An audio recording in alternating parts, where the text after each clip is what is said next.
নমস্কাৰ আৰু আপোনালোকক পুনৰ মোৰ আন এটি ভিডিঅ'লৈ স্বাগতম জনাইছোঁ। আমি এতিয়াও আমাৰ ডেষ্টিনেশ্যন পোৱাগৈ নাই। আপোনালোকে যদি মোৰ যোৱা ভিডিঅ'টো চাইছে তেনেহ'লে ডেফিনেটলি গম পাইছে যে আজি কিহৰ চেলিব্ৰেশ্যন হ'বলৈ গৈ আছে। আৰু এই চাইনবোৰ্ডখন দেখিতো আপোনালোক সকলোৱে এতিয়া নিশ্চয় গম পাইছে যে আমি আহি আছোঁ ক'লৈ। হয়, আমি আহি আছোঁ কাজিৰঙা গল্ফ ৰিজৰ্টলৈ। আৰু এই যে চাহ বাগিচাখন দেখি আহিছিলে সেইখন হৈছে চেংচোৱা টি ইষ্টেট। এইখন হৈছে এণ্ট্ৰেঞ্চ গেটৰ ওচৰত সকলো ভিজিটৰক কিছুমান জৰুৰী তথ্য ল'বলৈ অলপ সোধপোছ কৰে।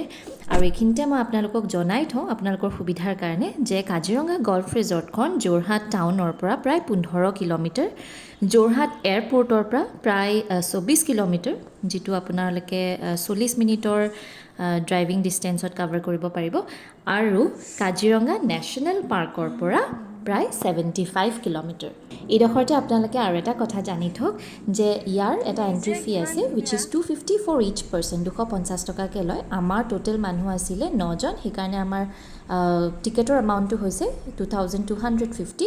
আৰু যিটো এমাউণ্ট ভিতৰত যেতিয়া আপোনালোকে লাঞ্চ কৰিব বা ডিনাৰ কৰিব বা যিয়ে খাদ্য নাখাওক কিয় সেই খোৱাৰ বিলখনৰ লগত এডজাষ্ট হৈ যায়।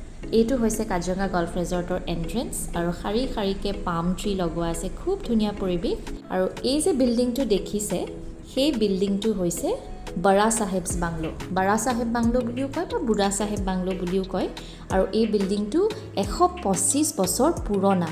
It's an old heritage bungalow.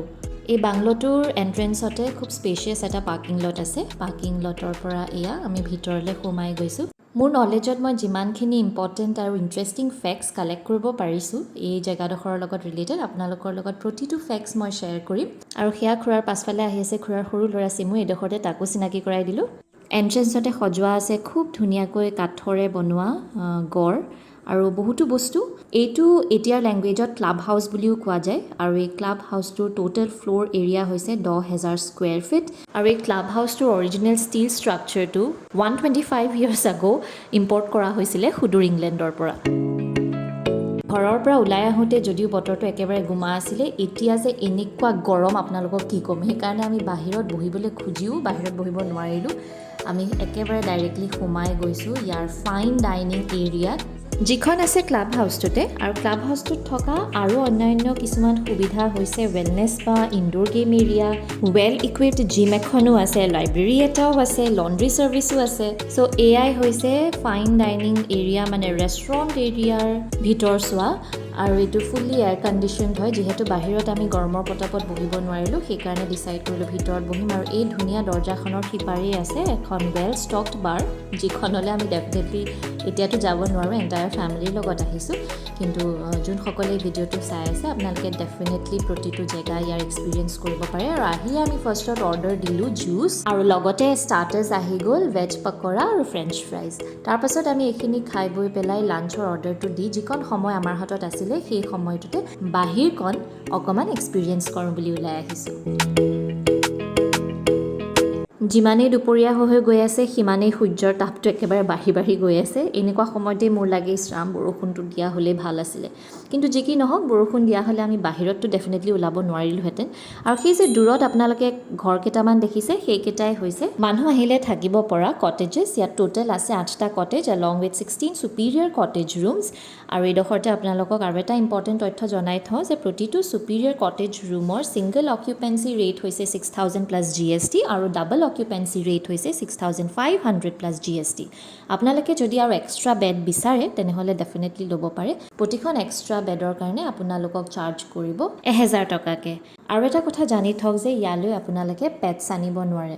এতিয়া যিহেতু মোৰেই ইমানকেইটা পেটছ আছে, মই ভাগ্যৰে বাৰু আজি নানিলোঁ, তাহাঁতক বতৰ বেয়া আছিলে কাৰণে নানিলোঁ। কিন্তু লৈ অহা হ'লে আই থিংক মানে প্ৰব্লেমেই হ'লহেঁতেন। আৰু আপোনালোক যদি থাকিবলৈ আহিছে তেনেহ'লে এইখন ৰেজৰ্টৰ কটেজ ৰুমকেইটা পেট ফ্ৰেণ্ডলি নহয়। এইটো আপোনালোকে তেওঁলোকৰ ৱেবছাইটত চালেও বিচাৰি পাব। আৰু এটা বস্তু ৱেবছাইটত মই চাওঁতে চকুত পৰিলে যে আনমেৰিড কাপলছ এওঁলোকে এলাউ নকৰে।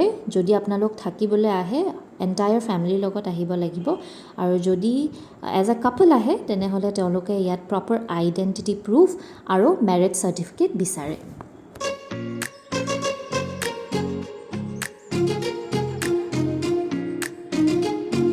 আমি ইয়াৰে লন এৰিয়াত বহুত পৰ বহিলোঁ। চবেই বহুত ফটোজ তুলিলে ভিডিঅ' কৰিলে আৰু এতিয়া ঘূৰি গৈ আছোঁ ৰেষ্টুৰেণ্ট এৰিয়ালৈ বিকজ আমি খবৰ পালোঁ যে আমাৰ লাঞ্চ অলমষ্ট ৰেডি হৈ গৈছে আমাৰ সকলোৰে ভোকো লাগিছিল কাৰণ বহুত দেৰি হৈ গ'ল ঘৰৰ পৰা ওলাই অহা আৰু ব্ৰেকফাষ্ট কৰাও বহুত সময় হৈ গ'ল এতিয়া ভিতৰত গৈ পেলাই লাঞ্চতনো কি আছে মই সেইটো আপোনালোকক দেখুৱাম ভিডিঅ'টো চাই থকাৰ বাবে আপোনালোকক ধন্যবাদ জনাইছোঁ কেনেকুৱা পাইছে ভিডিঅ'ছবিলাক প্লিজ আপোনালোকে কমেণ্টত মতামত জনাব আৰু মই আপোনালোকৰ লগত শ্বেয়াৰ কৰা ইনফৰ্মেশ্যনছখিনি আই হোপ যে আপোনালোকৰো কামত আহে আজিৰ ভিডিঅ'টিও মই এইখিনিতেই সামৰণি মাৰিছোঁ আকৌ লগ পাই আছোঁ নেক্সট এপিছ'ডত অতি সোনকালে টেক কেয়াৰ বাই